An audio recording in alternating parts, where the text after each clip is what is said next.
میں ہوں سلمان رشید اور یہ ہے ایک مسافر کی دنیا۔ ہم نیارکس کے ساتھ جو اپنا مکران کا سی بورڈ ہے اس کے اوپر سفر کر رہے تھے اور ہم نے اس کو وہاں اورماڑا میں چھوڑا۔ تو وہ ہمیں اس کی کتاب سے یہ پتہ چلتا ہے کہ جب وہ اورماڑا سے نکلا، اس نے جو اورماڑا میں لنگر ڈالے تھے تو وہ تو اورماڑا کی ایسٹ بے پہ ڈالے تھے جو آپ کو اس نقشے میں نظر آ رہی ہے۔ یہاں سے جب وہ نکلا اور وہ ہمیں بتاتا ہے کہ جی ہمیں ایک ہیڈ لینڈ کو یوں اس کا گیڑ کاٹ کے ہمیں نکلنا پڑا، اور وہ ہیڈ لینڈ کافی سمندر کے اندر تک نکلا ہوا تھا اور اونچائی بھی بہت تھی۔ اور یہ جو اورماڑا کا ہیمر ہیڈ آپ دیکھ رہے ہیں یہ تقریباً 300 میٹر ہے سمندر کی سطح سے اونچا۔ تو وہ کہتا ہے کہ ہمیں اس کا گیڑ کاٹ کے نکلنا پڑا، اور جب وہ اس کی جنوب کی سائڈ پہ پہنچے ہیں، سمندر والی سائڈ پہ، تو ہوا بڑی تیز چلی اور ذرا اس کو خطرہ پڑا نیارکس کو کہ ہمارا بیڑا جو ہے وہ کہیں غرق نہ ہو جائے۔ کہا کہ نہیں، آگے نہیں جانا، ہمیں رک جانا چاہیے۔ تو وہ جو پتہ چلتا ہے اس کے اگلے دن کے سفر سے کہ پھر اس نے آ کے ویسٹ بے کے اندر لنگر ڈالے، اور یہاں پھر وہ ایک رات لنگر پہ رہے، اور اس نے اپنے آدمیوں کو بھیجا کہ بھائی جاؤ جا کے کنویں کھودو اور پانی نکال کے لاؤ زمین سے۔ تو وہ پینے کا پانی جو ہوتا تھا وہ اسی طرح کرتے تھے کہ جہاں لنگر ڈالا وہاں پہ وہ چھوٹی کشتیوں میں بیٹھ کے آدمی جاتے تھے، کنویں کھودتے تھے۔ مطلب کنویں کیا ہوں گے، کھڈے ہی کرتے ہوں گے 10-10 12-12 فٹ کے، اس میں پانی میٹھا نکل آتا تھا۔ تو وہ بندے اس نے بھیجے اور اس نے کہا کہ جی پانی ذرا اچھا ہمیں نہیں ملا، تھوڑا نمکین تھا۔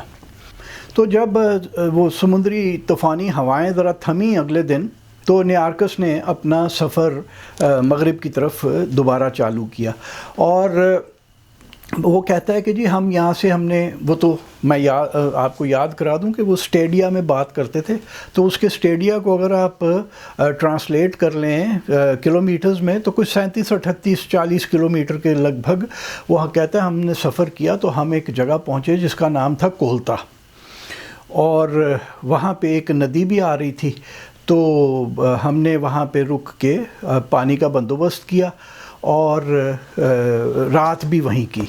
اور وہ اب یہ جو ان کتابوں کے جو ترجمہ کار ہیں، ٹرانسلیٹرز جو ہیں، ان میں سب سے بڑا نام جو ہے وہ ہے جان میک کرنڈل کا۔ تو میک کرنڈل کہتا ہے جی کولتا کا ہمیں پتہ نہیں چلتا کون سی جگہ ہے۔ وہ کولتا جو ہے وہ جو میرے اندازے میں، کیونکہ وہ گھوم پھر کے دیکھا، پھر نقشوں پہ چیک کیا، تو وہ میرے اندازے میں وہ ایک چھوٹا سا گاؤں ہے جس کو سکونی کہتے ہیں، سکانی یا سیکونی۔ تو وہ وہاں پہنچا تھا، وہاں اس نے ایک رات پھر کی، اور پھر وہ کہتا ہے کہ جناب ہم یہاں سے اگلی صبح نکلے کشتیوں کے بیڑے کو لے کے، تو ہم کلمہ پہنچے،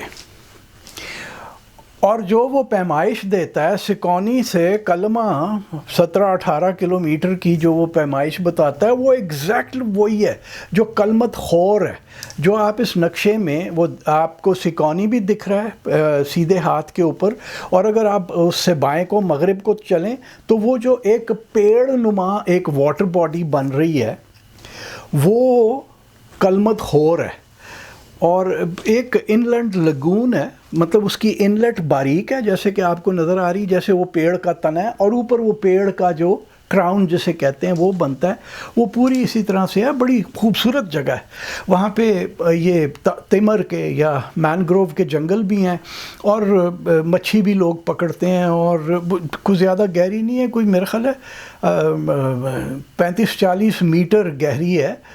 تو سنارکلنگ وغیرہ کا بھی وہاں پہ اگر کوئی شوقین ہو تو وہ جا کے کر سکتا ہے۔ مجھے وہ جگہ بڑی پسند ہے۔ تو خیر وہاں پہ وہ کہتا ہے کہ جی ہم جو پہنچے کلمہ، گاؤں کا نام بھی پھر ہم نیارکس کی اس کو پڑھتے ہوئے ہمیں یہی لگتا ہے کہ گاؤں کا نام بھی کلمہ ہی تھا۔ تو وہ کہتا ہے کہ لوگ بڑے مہمان دوست تھے، اور وہ آئے اور انہوں نے ہمارا بڑا سواگت کیا، اور انہوں نے ہمیں بھیڑ بکری بھی دی کہ یہ تمہارے راشن کے لیے ہے بھائی، تم لوگ مہمان آئے ہو۔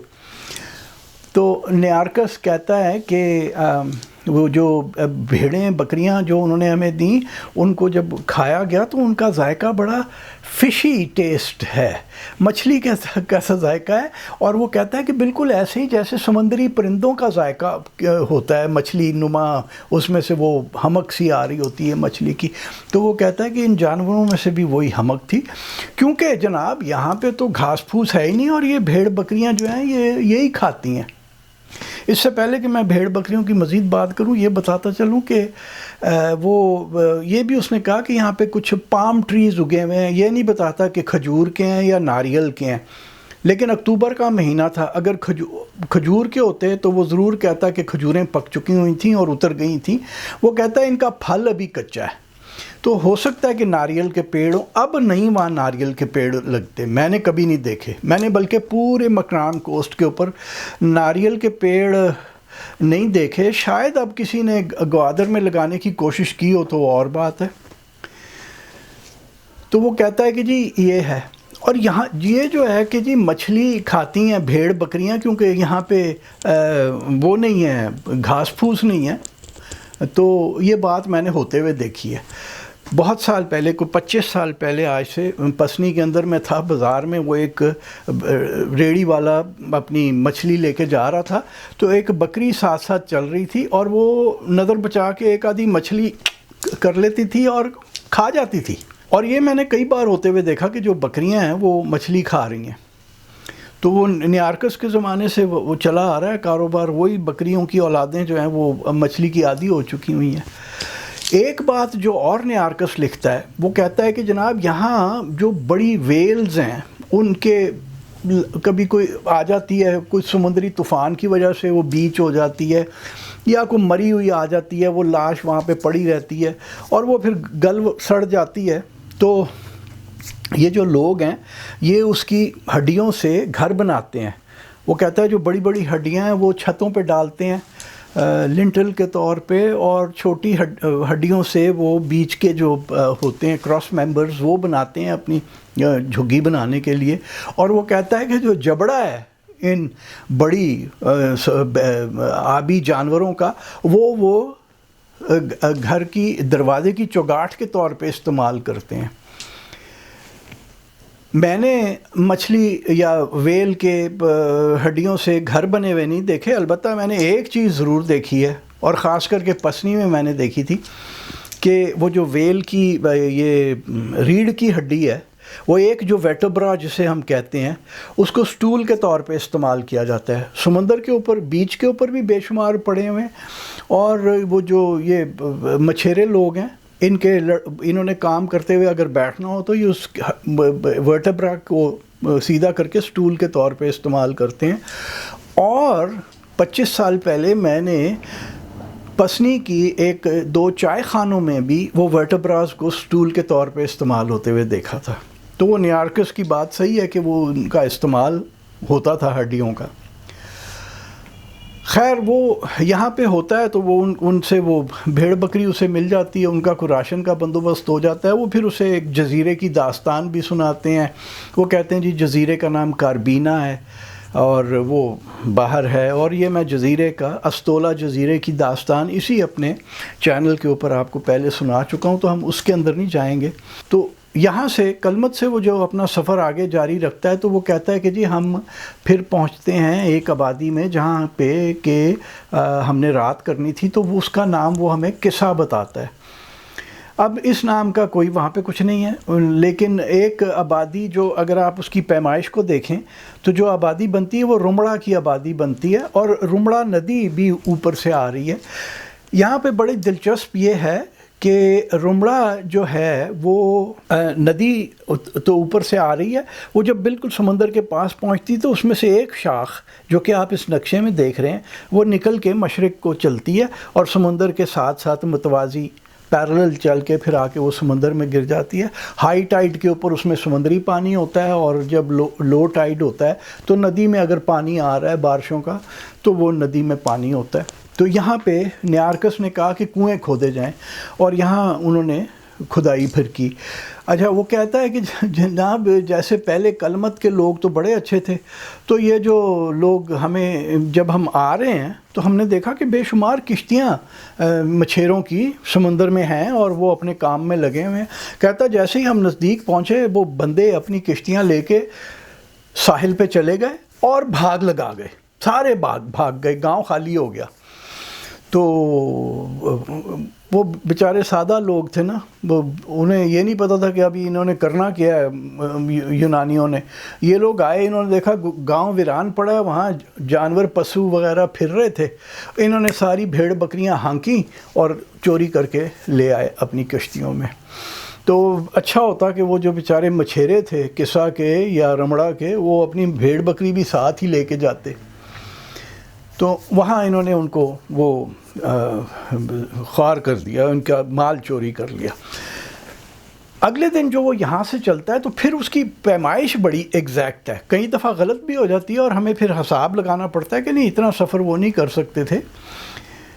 وہ ایک جگہ پہنچتا ہے جس کا نام وہ بتاتا ہے موسرنا، اور پھر وہ یہ بھی کہتا ہے کہ جناب یہاں پانی بڑا اچھا ہے اور ندی بھی ہے.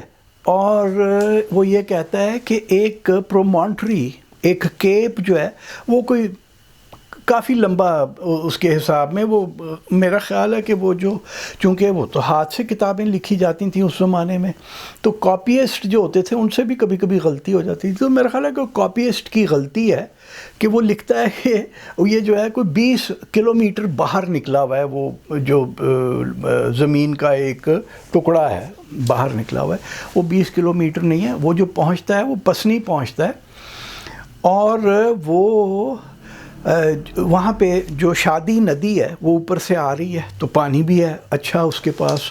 اور وہ جو پرومونٹری کا ہمیں بتا رہا ہے کہ وہ باہر نکلی ہے، وہ اتنی زیادہ نہیں نکلی. اگر آپ یہ نقشہ دیکھیں تو اس میں ایک کیپ نکلی ہوئی تو ہے باہر کو، اور اس کو جو بالکل اس کے نکر کے اوپر جہاں یہ اس کی گولائی ہے ختم ہوتی ہے، جہاں یہ وہاں پہ ایک پہاڑی ہے، کوئی میرا خیال ہے 60 70 80 میٹر اونچی ہوگی. اس کو جبل زرین کہتے ہیں، یعنی سونے کا پہاڑ. تو وہ یہاں پہنچا پسنی، اور یہاں آ کے بھی اچھے لوگ ہوں گے، مہمان دوست ہوں گے، کیونکہ پھر وہ ہمیں بتاتا ہے کہ ہم نے یہاں سے ایک پائلٹ لیا. ابھی تک جب وہ وہاں سندھ کے ساحل سے چلے ہیں تو وہ خود ہی آ رہے ہیں اور بڑی ان کی رفتار کم ہے، کیونکہ وہ ڈر رہے ہیں. انہیں یہ بھی نہیں پتا کہ سمندر میں پتھر کہاں ہیں، نیچے چٹانیں نکلی ہوتی ہیں، کشتی لگتی ہے ٹوٹ پھوٹ جاتی ہے، تو وہ اسے کچھ پتہ نہیں ہے. تو وہ آہستہ آہستہ چلتے چلے آ رہے تھے. یہاں وہ ہمیں کہتا ہے کہ جناب یہاں ہم نے پھر ایک پائلٹ لیا کیونکہ ہم نے برنا پہنچنا تھا. تو یہ تو ہو گیا پسنی. اب آپ دیکھیے کہ وہ کہہ رہا ہے کہ یہاں پہ بھی حالات وہی تھے، بھیڑ بکری جو ہے وہ مچھلی کھاتی ہے، کچھ نہیں ہے، یہ ہے اس طرح کے حالات کا وہ ہمیں بتاتا ہے. اب آپ یہ دیکھیے کہ یہ جب یونانی گزرے تو اس کے بعد یہاں خاموشی سی پڑ گئی. کسی اور نے ہمیں اس کے بارے میں کوئی خاص نہیں بتایا. وہ عرب جغرافیہ دان جو تھے وہ لکھتے تھے، لیکن وہ ان لینڈ مکران کے بارے میں ان کی دلچسپی زیادہ تھی، کیونکہ وہ جو رستہ وہاں سے آتا تھا عراق سے، وہ ایران سے ہو کے تربت کے رستے جو آیا کرتے تھے لسبیلا تک، وہ ان کی دلچسپی ادھر تھی. یہاں ان کا اتنا کوئی نہیں تھا. گو کہ وہ لوٹ مار کرنے جب سمندروں میں آتے تھے تو جو استولا کا جزیرہ ہے وہ وہاں پہ رکا بھی کرتے تھے جو عرب قزاق تھے. لیکن وہ ہمیں یہاں پہ خاموشی مل جاتی ہے بالکل. پھر ہمیں پتہ چلتا ہے پسنی کے بارے میں 16ویں صدی کے شروع میں، یعنی 1506 کے اندر، اور یہ بڑی کمال کی داستان ہے. تھوڑے سال پہلے یعنی 1488 کے اندر ایک پرتگیزی جہاز ران تھا، اس کا نام تھا بارٹولومیو ڈیاز. وہ وہاں پورچگل سے چلا، اور یا اس وقت سوئز کنال نہیں ہوتی تھی کہ آپ میڈیٹرینین میں سے ہو کے تو ادھر آ جائیں ریڈ سی کے اندر. وہ وہاں سے جو چلا تو افریقہ کا چکر کاٹ کے وہ یہاں آیا، اور ہمیں یہ پتہ چلتا ہے کہ بارٹولومیو ڈیاز نے ہی وہ جو آپ کا تھا کیپ آف گڈ ہوپ افریقہ کا، ساؤتھ افریقہ کی وہ جو نکر ہے نیچے کا، اس کا نام بھی اسی نے دیا تھا۔ لیکن یہ بدقسمت بیچارہ تھوڑے سال کے بعد بحری جہاز اس کا غرق ہو گیا، یہ مرمرا گیا سمندروں میں۔ تو وہ جو تاج ملا نا کہ جی وہ ایکسپلورر جو بڑا تھا جس نے یہ روٹ کھولے انڈین اوشن میں پہنچنے کے، اس کا وہ واسکو ڈی گاما کو مل گیا، اور وہ منیا پرمنیا نیویگیٹر مانا گیا، اور یہ بیچارہ گم ہو گیا اصل۔ لیکن ڈیاز کا وہ تھا کمال۔ اب 1506 کے اندر پرتگیزیوں نے مکران کے شہروں گوادر اور پسنی کے اوپر قبضہ کرنے کی ٹھانی۔ اس وقت تک جو اپنا یہ تھا مکران کا یہ علاقہ گوادر پسنی والا، یہاں پہ ایک سردار تھا ملک جلال الدین نام کا جو انڈیپینڈنٹ تھا۔ ایران کو بڑا شوق تھا کہ وہ اس علاقے پہ قبضہ کر لے، لیکن میں آپ کو بتا دوں کہ جب مارکو پولو یہاں سے وہ بحری جہاز میں گزرا تو اس نے واضح طور پہ اپنی کتاب میں لکھا ہے کہ یہ جو کیسو مکران ہے، کیسو مکران، اس نے اپنی کتاب میں لکھا کیچو مکران، جو کہ اس دیش کا پرانا نام چلا آ رہا ہے۔ تو وہ کہتا ہے کہ کیسو مکران جو ہیں وہ انڈیا کی سب سے مغربی حد کے اوپر ایک ریاست ہیں، انڈیا کی ریاست، وہ واضح طور پہ لکھتا ہے، یعنی یہاں پہ اثر رسوخ 13ویں صدی کے اندر انڈیا کا تھا، وہ ان کا نہیں تھا۔ لیکن اب جب یہ 16ویں صدی آئی تو پھر وہ ایرانیوں کو بڑی تھی کہ جی ہم قبضہ کر لیں، اور صفوی بادشاہی چالو ہو گئی تھی، پہلا بادشاہ ان کا آ چکا ہوا تھا۔ تو یہ ملک جلال الدین ان کو رزسٹ کر رہا تھا۔ وہ جب پرتگیزی ادھر آئے، اسی وقت ترکی سلطنت عثمانیہ تھی، وہ بھی اپنے آپ کو بہت بڑا سمجھتے تھے، تو وہ اپنا اثر رسوخ ادھر انڈیا میں اور میڈیٹرینین میں پھیلا رہے تھے۔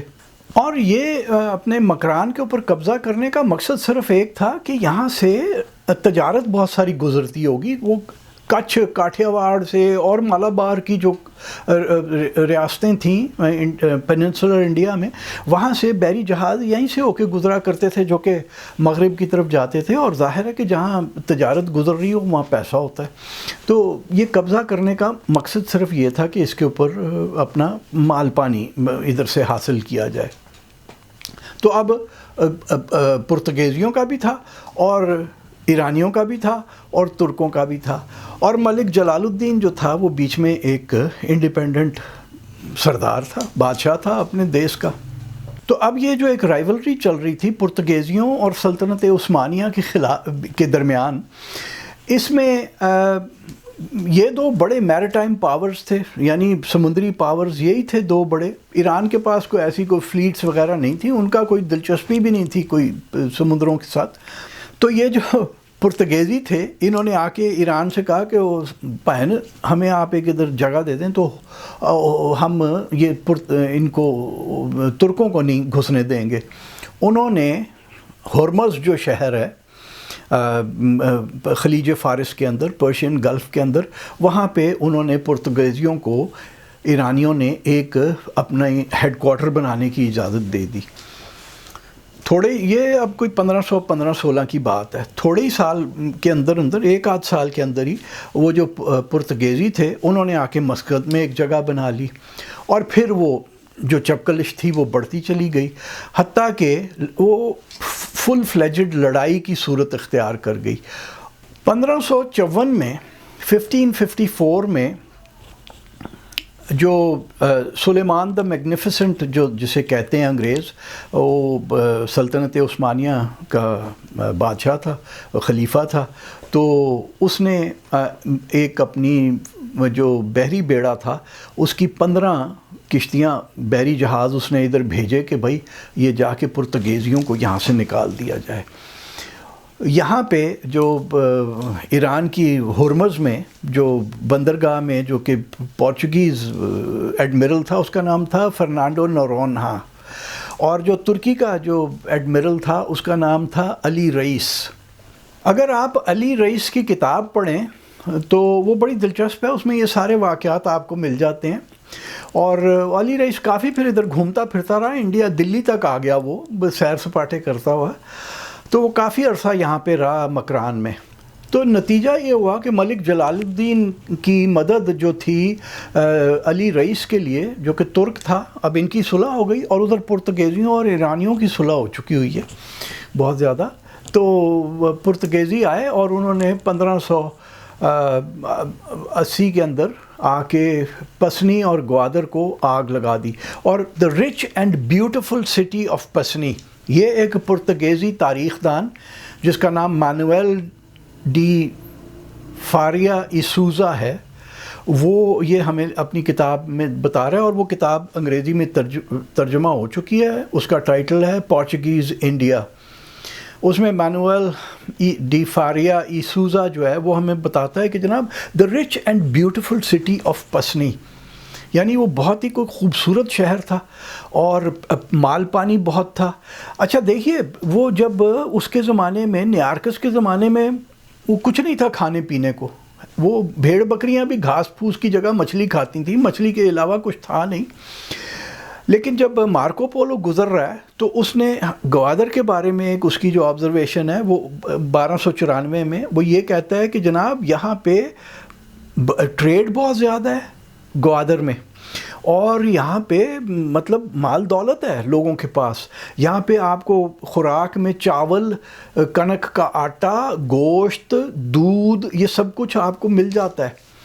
اور کچھ تو ان کا اپنا ہوگا، لیکن مجھے یقین ہے کہ بہت سارا جو ہے یہ جو کھانے پینے کا سامان تھا وہ آتا ہوگا سندھ سے، کیونکہ انڈس ڈیلٹا جو تھا وہ ایک بہت ایگریکلچرلی رچ دیس ہوا کرتا. اور یہ انگریزوں نے جو 19ویں صدی کے شروع میں آ کے جو کچھ انہوں نے آبزرو کیا اور لکھا، اس میں ہمیں پتہ چلتا ہے کہ ٹھٹھا میں کتنی زراعت ہوتی تھی.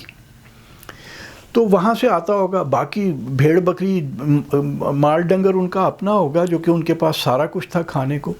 تو یہ اب شہر امیر تھے. اور میری اس میں ہے کہ شاید جو پسنی تھا اس میں بھی گھر اسی طرح لکڑی کے بالکنیز والے، جیسے کہ میں نے گوادر میں آج سے 25-26 سال پہلے دیکھے ہوئے ہیں، اس طرح کے گھر ہوتے ہوں گے.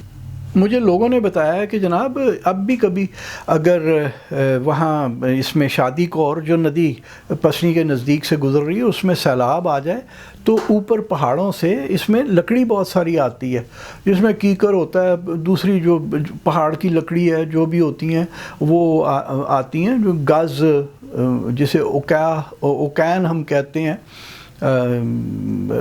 ٹیمرسک جو ہوتی ہے وہ.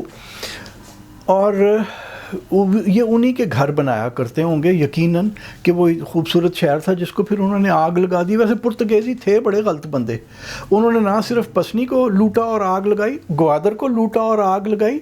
اور یہ تو میں 1580 کی بات کر رہا ہوں، 1555-56 میں انہوں نے ٹھٹھا کو بھی آگ لگا دی تھی، لوٹ مار کر کے آگ لگا دی تھی. وہ تو خیر وہاں کے جو ترخان بادشاہ تھے وہ ان کی غلطی تھی، انہوں نے پرتگیزیوں کو کہا کیونکہ آؤ ساڈے کول. تو خیر یہ یہاں ان کا حال تھا پسنی کا کہ یہ ایک خوبصورت شہر تھا. تو یہ تو واقعات ہو گئے 16ویں صدی کے. اور پھر اب ہم واپس اگر نیارکس کے پاس چلیں تو وہ جوان جو ہے نا وہ یہاں سے لیتا ہے ایک پائلٹ پسنی سے کہ ہمیں ذرا یار سپیڈ کے ساتھ پہنچاؤ، ہم نے برنا پہنچنا ہے. اور وہ 135-140 کلومیٹر کا سفر سمندری کر کے وہ برنا پہنچتا ہے. اور برنا جو ہے وہ آج کا گوادر ہے. تو یہ اس کی داستان میں آپ کو آگے چل کے سناؤں گا.